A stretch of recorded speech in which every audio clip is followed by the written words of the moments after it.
So much to cover in Luoyang, we had to make a part 2. Welcome back to the channel. Today, me and Jesse are going to cover the timeless locations and legendary warlords of Luoyang. So without further ado, let's get into it. Short geography lesson time. We've marked some key hotspots where the action in Luoyang takes place in terms of present-day China. I'm going to leave that up there for a little while I give you a little bit more context to all of this. Our lowly protagonist starts out the journey in Langya County, Shu Province, within what is present-day Shandong Province. It was in the border region between the great kingdoms like the Wu and the Wei. Soon after the events of Luoyang, a governor there named Kong Rong was ordered killed for defying Cao Cao in 208 CE, but not before becoming an icon for selflessness as a child and coining the idiom Kong Rong Run Li. Favored by his father, he was handed the biggest pear, but when asked for the smallest instead, when asked why did you pick the smallest, he said, "I'm younger than my older brothers, so they should get the biggest pears." The father said, "Well, how about your younger brother? He is the youngest, shouldn't he have the smallest one?" To which Kong Rong said, "Since I am older than him, I should be a brother by giving him the biggest and better pear." This range stretches across Shanxi, Hebei, and Henan provinces in northern China. It held special strategic importance during the Three Kingdoms period Luoyang takes place during. And of course, the historical anecdote involves Cao Cao again, speaking of the devil. No, that's the equivalent saying in Chinese, speak of Cao Cao and Cao Cao comes. In any case, the natural barrier of these mountains helped Cao Cao defeat Yuan Shao in the Battle of Guan Yu in 200 CE, which basically allowed Cao Cao to take up ruler of northern China. So there you go, the yellow turbans ain't nothing. The capital at the fall of the Han, in modern-day Henan province, a very on and off capital city. Once Zhou, more on him later, sacked the place in 189 CE, burning it down and staging a strategic move out west, making Chang'an the capital, a switch that has occurred more than once in Chinese history. A vivid literary and cultural hub, it once again become the capital with reunification under the Jin Dynasty. This would prove short-lived. It was sacked again and the capital was moved south to Nanjing in 311 CE. The Yellow River, or Huanghe, is so named for the silt it carries. This makes it so prone to flooding that it is also known as China's Sorrow. It runs for over 5,000 kilometers from its source in the Qinghai Tibet Plateau to its mouth in the Bohai Sea. It was a vital transportation route, including during the Three Kingdoms period, and several important battles were fought along its banks. We mentioned one already, the Battle of Guan Yu, which took place between the river and the aforementioned Taihang Mountains. Also, yeah, another thing. In 184 CE, the very same year Luoyang began, there were several major floods displacing millions of people. Nice year for a rebellion. Yellow River, yellow turbans, checks out to me.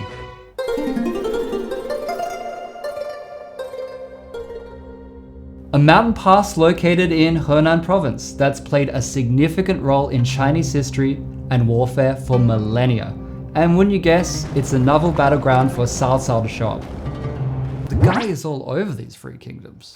It was defended by Guan Yu, oh, this little guy here, and his big hellbird thingy. He is one of the sworn brothers of Liu Bei. Their oath in the Peach Garden forms chapter 1 of Romance of the Three Kingdoms, an oath to protect the Han Dynasty from the Yellow Turban rebels. That's Luoyang territory. Oh, enough! We're in danger of overloading you because who are all these generals anyway? Let's try to connect all the names to something. Time to lay down the warlords? Anyway, let's ride into battle with Edison. The era of Three Kingdoms forged countless heroes of legends, big hitting names. Luoyang is really a rogues gallery of cameo appearances, and to spot the cameo works better if you have some idea about who is who.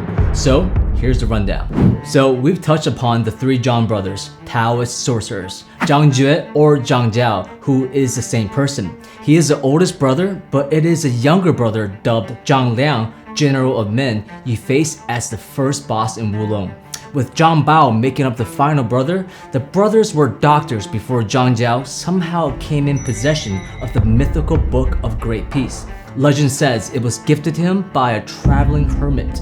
After this, the brothers start developing the doctrine, the Way of Great Peace, which Zhang Jiao declared himself great virtuous teacher, all the while practicing faith healing, amassing followers, and sending out disciples to neighboring provinces, eventually establishing 36 divisions which would comprise their military force.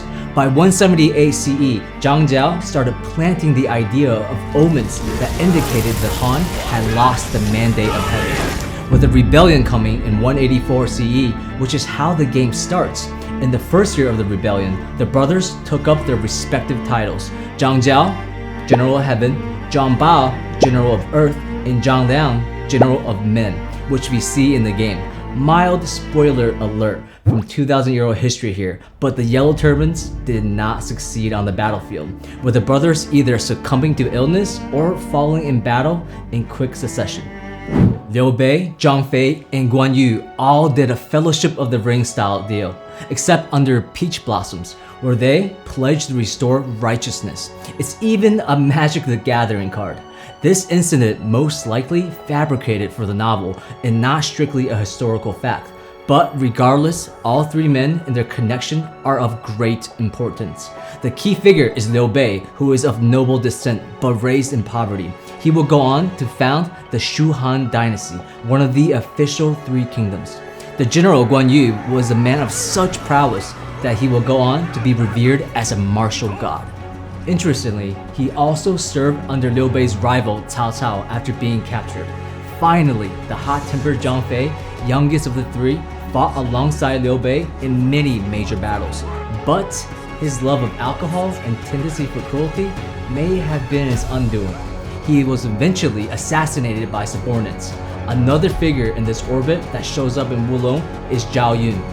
He became a close ally of Liu Bei in the 190 CE. Much about him is fictional, as his bio in the Record of Three Kingdoms is only 346 Chinese characters long. With the corrupt 10 attendants in the palace, the extremist Yellow Turbans began launching their rebellion.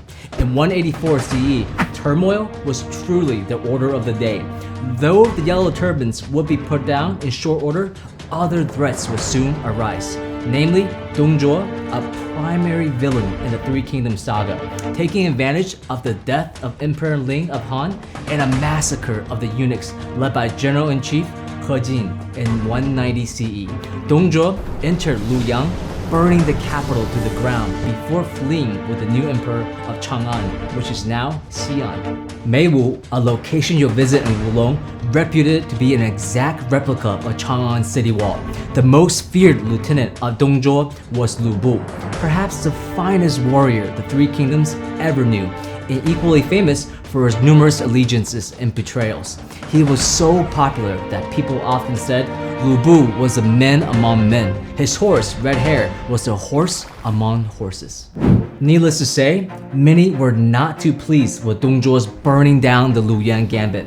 Plenty were out for his blood.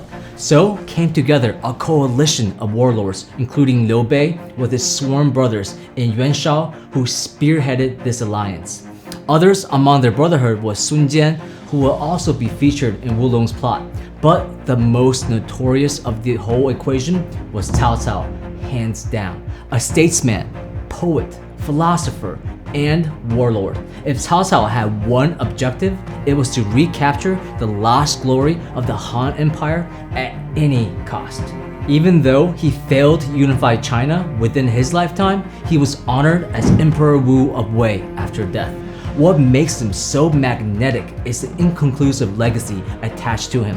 Helping to oust Dongzhuo on one hand is undeniably brilliant, but suffering from dictatorial tendencies.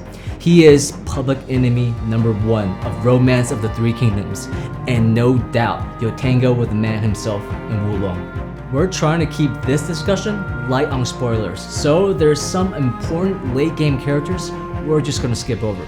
But I'll say this, that if you're interested, I will read into the warlord Sun Jian and his eldest son Sun Ce And aside from these father-son warlords, there are the sorcerers connected to them, the wandering Yu Ji, who might have something to do with the Book of Great Peace, and a prophecy for Sun Tzu's death. Then lastly, there's a legendary Zhuo Ci, an enemy of Sun Tzu who trained on Mount Tianzhu and mastered many magical arts. If you're looking to dive into the more obscure Taoist elements of the history, I'd start there. But I've said too much already. And that wraps up our deep dive. I hope it's able to equip you with the cultural know-how to take on Wulong with a greater appreciation for the historical and mythological source material. Remember that the immortality of these legends outstrips any elixir, and there's no demonic side effects either.